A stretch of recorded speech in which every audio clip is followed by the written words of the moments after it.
How can you do that to me? Tyler Perry rejected Meg's plea for sponsoring her run in the 2024 elections. It was recently announced that billionaire ex-Marvel and Disney CEO Ike Perlmutter has become one of Trump's richest contributors, and our Saints Markle appears to have considered running for president in 2024 with the assistance of one of her rich buddies, Tyler Perry. Tyler, as a director and the world's richest billionaire, would be an ideal candidate for Meghan to exploit to both return to acting and enter American politics. According to BET employee, Meghan called Tyler and asked him for hundreds of millions of cash so she could run in the 2024 election. Tyler, on the other hand, has not bashful. He rejected her down straight away since he is already investing in other initiatives and recently purchased BET. So he doesn't want to invest in minor things right now. Tyler's refusal appears to have enraged Meghan, and she's instantly hung up the phone because she was making fun of herself, and Meghan's ambition for being the first female president of the United States has been dashed. Meanwhile, former Disney executive Ike Perlmutter has signaled his intention to financially back Donald Trump in the GOP presidential primary, making him one of the richest donors behind the former president this time around. A spokesperson for Perlmutter, whose net worth is estimated at $3.9 billion, told CNBC that the businessman plans a meaningful contribution to Trump's presidential campaign. The billionaire has not decided how much to donate, and his spokesman was unable to immediately offer further details when reached by dailymail.com on Thursday night.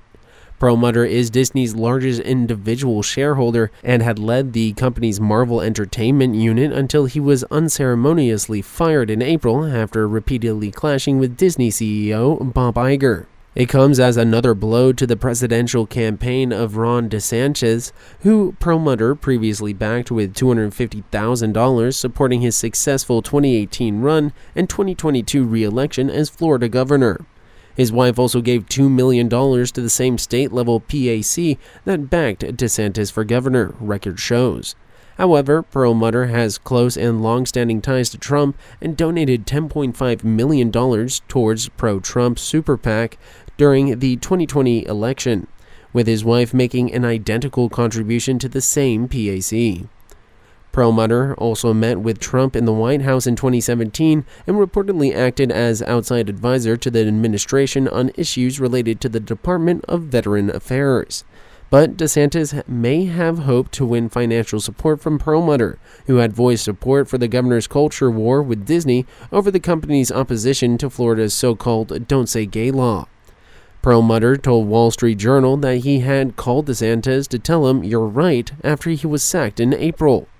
This spring, Perlmutter dined with Vivek Ramaswamy, another GOP presidential candidate, according to the New York Times. His sizable wealth makes him among the richest contributors in the GOP primary, in which many mega donors have opted to stay on the sidelines.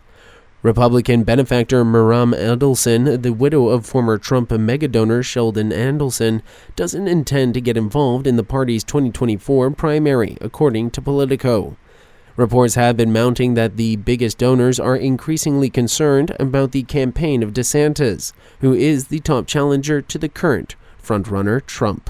ABC News reported on Thursday that former DeSantis backer Ken Griffin has hit the pause button on his support, citing a person familiar with Griffin's thinking. However, Griffin's spokesperson dismissed the claim, telling dailymail.com, "Ken is not pausing anything. He continues to assess the field."